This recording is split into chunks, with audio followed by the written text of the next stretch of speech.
അപ്പം ഹലോ, എൻ്റെ ഒരു ജോസഫ് എന്നാണ്, ഉണ്ണി എന്നാണ് നാട്ടിലറിയപ്പെടുന്നത്. ഞാൻ കൊച്ചി എക്സ്പെഷ്യലി അല്ലാടി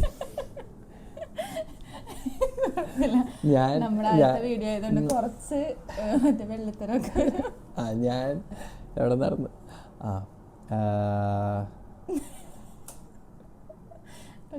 ഞാനേ കൊച്ചി ചെറിയടവാണ് എക്സാക്ട് ലൊക്കേഷൻ. ഇപ്പോൾ വർക്കിൻ്റെ ആവശ്യമായിട്ട് ലണ്ടനിലാണ്. കുറച്ച് നാളായിട്ട് ഞാൻ 2019 ഇങ്ങോട്ട് സ്റ്റുഡൻ്റായിട്ട് കയറിയതാണ്. ഇപ്പോൾ ഇവിടെ വർക്ക് ചെയ്യുന്നു, വർക്ക് വിസയിൽ നിൽക്കുന്നു. ഒരു ഡേറ്റ കൺസൾട്ടൻസിയിലാണ് വർക്ക് ചെയ്യുന്നത്, ഡേറ്റ എൻജിനീയറായിട്ട് ഇപ്പോൾ പണിയെടുക്കുന്നു. എൻ്റെ പേര് നയന, സ്ഥലം ചെറിയട തന്നെയാണ്. ഞങ്ങളുടെ വീട് അടുത്ത ഒരു 5 മിനിറ്റ് ഡിസ്റ്റൻസ് അത്രേ ഉള്ളൂ. കുഞ്ഞിലെ ഞങ്ങൾക്കറിയാം, ഞങ്ങളൊരു 5 വയസ്സ് തൊട്ട് കാറ്റീസിങ് ക്ലാസ്സിലുള്ളതാണ്. എൻ്റെ പ്രൊഫഷൻ ആർക്കിടെക്റ്റാണ്. ഞാൻ നാട്ടിൽ ആർക്കിടെക്റ്റായിട്ട് വർക്ക് ചെയ്തിട്ടുണ്ടായിരുന്നു. ഇപ്പോൾ എന്തായി ഇപ്പോൾ UK-ലാണ്. ഒരു 2 വീക്സ് ആയിട്ടുള്ളൂ ഇങ്ങോട്ട് വന്നിട്ട്. അപ്പോൾ നമ്മളുടെ കുറേ നാളത്തെ പ്ലാനായിരുന്നു കല്യാണം കഴിഞ്ഞിട്ട് ഒരു യൂട്യൂബ് ചാനൽ സ്റ്റാർട്ട് ചെയ്യണമെന്ന്. പക്ഷേ നമുക്ക് എന്ത് ടോപ്പിക് അങ്ങനെ ഒന്നും വലിയ ഐഡിയ ഒന്നും ഇല്ലായിരുന്നു. കാരണം നമ്മളുടെ ലൈഫ് അത്ര എൻഗേജിങ് ഒന്നുമല്ല. ഒരുപാട് ഡിഫറെൻറ്റ് ടോപ്പിക്സ്, വെറൈറ്റി സാധനങ്ങളൊക്കെ നിങ്ങളെ കാണിക്കാൻ മാത്രമൊന്നും ഇല്ല. അപ്പോൾ നമ്മളുടെ ഈ കല്യാണം കഴിഞ്ഞ ടൈമിൽ ഞങ്ങൾ വീഡിയോസ് എല്ലാം ഇൻസ്റ്റയിൽ പോസ്റ്റ് ചെയ്യുമായിരുന്നു. അങ്ങനെ ആ സമയത്ത് നമുക്ക് കുറച്ച് റീച്ചൊക്കെ കിട്ടിയപ്പോഴേക്കും നമ്മൾ ഓർത്ത് ഓക്കെ കുഴപ്പമില്ല, ട്രൈ ചെയ്ത് നോക്കാം. അതാണ് ഞങ്ങളുടെ ഒരു മോട്ടിവേഷൻ എന്ന് പറയുന്നത്. കാരണം ഞങ്ങൾ ഒരിക്കലും വിചാരിച്ചില്ല ഇൻസ്റ്റയിൽ ഞങ്ങൾ അപ്ലോഡ് ചെയ്ത വീഡിയോന് എത്രയും ആൾക്കാർ ഇഷ്ടപ്പെടും. ഞങ്ങൾക്ക് കുറേ നമ്മൾ സെലിബ്രിറ്റീസായിട്ട് നമ്മൾ വിചാരിച്ചിരുന്ന ആൾക്കാർ ഞങ്ങൾക്ക് പ്രൈവറ്റായിട്ട് മെസ്സേജൊക്കെ അയച്ചു. സോ ഭയങ്കര സ്പെഷ്യൽ മൊമെൻറ്റ്സ്, ഞങ്ങൾ ഒട്ടും എക്സ്പെക്റ്റ് ചെയ്യാത്ത കുറച്ച് നല്ല മൊമെൻറ്റ്സ് ഞങ്ങൾക്ക് കിട്ടി. അപ്പോൾ അതുകൊണ്ട് തന്നെ ഞങ്ങൾക്ക് യൂട്യൂബ് ചാനൽ തുടങ്ങണമെന്ന് പണ്ട് മുതലുള്ള ഒരു ആഗ്രഹം, ഇതൊരു നല്ലൊരു മോട്ടിവേഷനും കൂടി ആയിരുന്നു ഞങ്ങൾക്ക്. അങ്ങനെ ഞങ്ങളൊരു ഹംബിൾ ട്രൈ തന്നെയാണിത്. But at the same time ഞങ്ങൾ നല്ല എഫേർട്ട് ഇട്ടായിരിക്കും ഇത് മുമ്പോട്ട് കൊണ്ടുപോകുന്നത്. ഓക്കെ, അപ്പം ഞാൻ കുറച്ച് നാളായിട്ട് ഇൻസ്റ്റയിൽ പോസ്റ്റൊക്കെ ഇടുന്ന, മീൻസ് റീൽസും കാര്യങ്ങളൊക്കെ ഇടുന്ന, മോഡലിംഗ് ഒക്കെ ചെയ്തിരുന്ന ഒരാളാണ്. 10-15 കൊല്ലമായി. അത്ര നാളായി.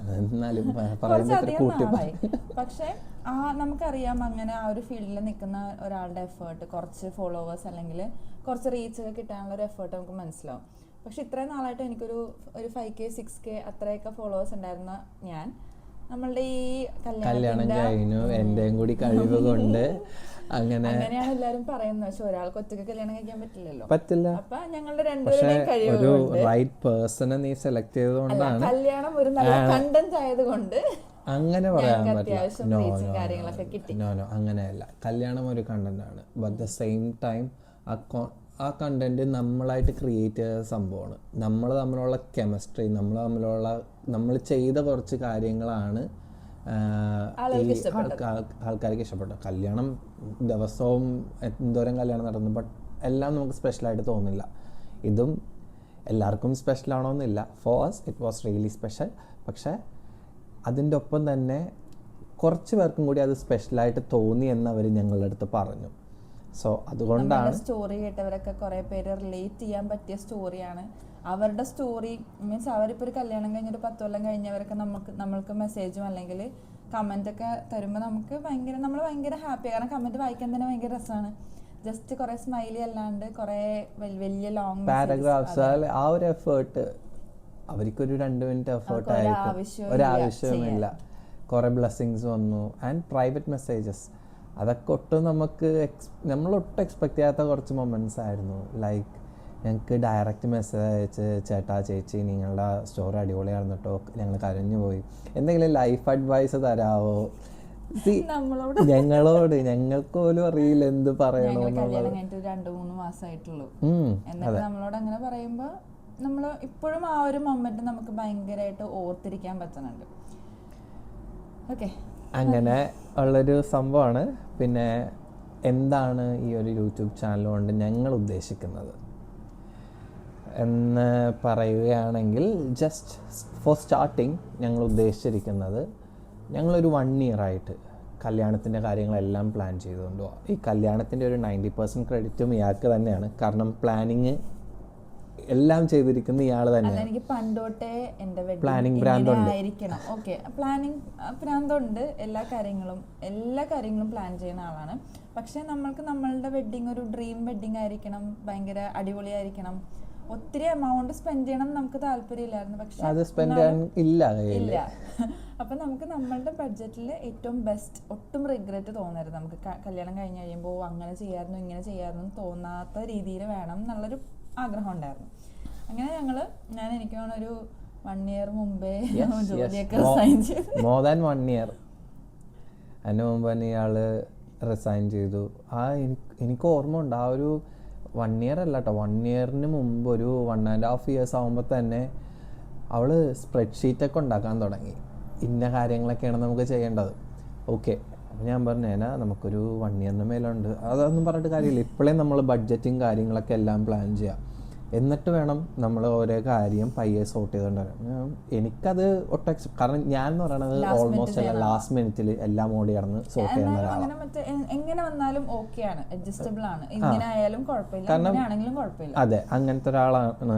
ബട്ട് ഇയാളെന്ന് പറയണത് കംപ്ലീറ്റ്ലി ഓപ്പോസിറ്റാണ്. അതായത് പുള്ളിക്കാരത്തി മനസ്സിലൊരു കാര്യം വിചാരിച്ചിട്ടുണ്ടാവും, അത് കൃത്യമായിട്ട് നടന്നില്ലെങ്കിൽ ഭയങ്കരമായിട്ടും ആൾ ഫ്രസ്ട്രേറ്റഡ് ആവും.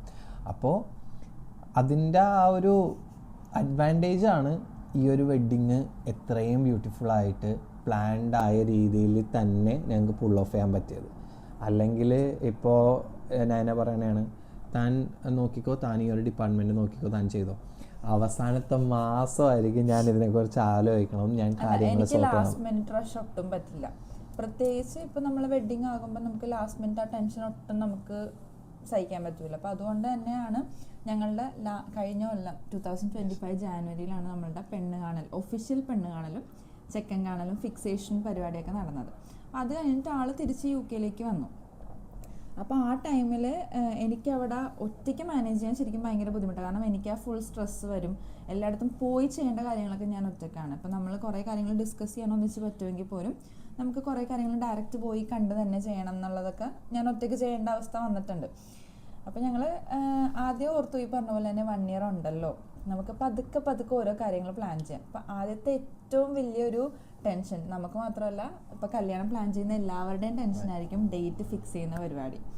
കാരണം നമ്മൾ മാത്രം പ്ലാൻ ചെയ്താൽ പോലെ. അപ്പോൾ ഞങ്ങൾ ഓർത്ത് 1 year ഉണ്ട്, അടുത്ത കൊല്ലത്തെ ഡേറ്റ് നമ്മൾ എന്ത് ഗ്യാരണ്ടിയിലാണ് ഫിക്സ് ചെയ്യണത്? എന്തും സംഭവിക്കാം, നമുക്ക് എന്തെങ്കിലും മെഡിക്കൽ ഇഷ്യൂസ് വരാം, ലീവ് കിട്ടാതിരിക്കാം, ഒരുപാട് ഇഷ്യൂസ് ഉണ്ട്.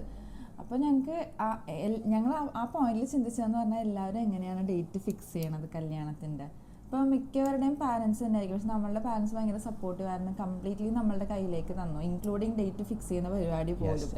എല്ലാം ലൈക്ക് ചോദിക്കുമ്പോൾ അത് നിങ്ങളുടെ സൗകര്യം അനുസരിച്ച് സമ്മതിക്കൂല ഡേറ്റ് ഫിക്സ് ചെയ്യണ സംഭവം. കാരണം അതിപ്പോൾ അവർ ഇപ്പോൾ ഓരോ കാര്യങ്ങളും ഓരോ ഫാക്ടേഴ്സ് നോക്കിയിട്ടായിരിക്കും അവർ ചെയ്യണം. ആ കാര്യത്തിനൊക്കെ ഭയങ്കരമായിട്ടും ഞങ്ങൾ അവർ സപ്പോർട്ട് ചെയ്തിട്ടുണ്ട്.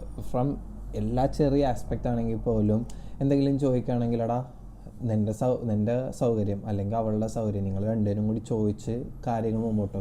നമ്മുടെ പാരൻസ് എന്ന് പറഞ്ഞാൽ അത്ര മറ്റേ ജെൻസി പാരൻസ് അങ്ങനത്തെ ഒരു വൈബ് ആൾക്കാരൊന്നുമല്ല. അവർ പണ്ടത്തെ ആ ഒരു നാട്ടുമ്പുറം ആ ഒരു വൈബും എല്ലാം കണ്ടിന്യൂ ചെയ്യുന്ന ആൾക്കാരാണ്. But at the same time ഇപ്പോഴത്തെ കുട്ടികളുടെ രീതികളിലേക്ക് അഡ്ജസ്റ്റ് ആവാൻ ബുദ്ധിമുട്ടില്ലാത്തൊരു പാരൻസും കൂടിയാണ്.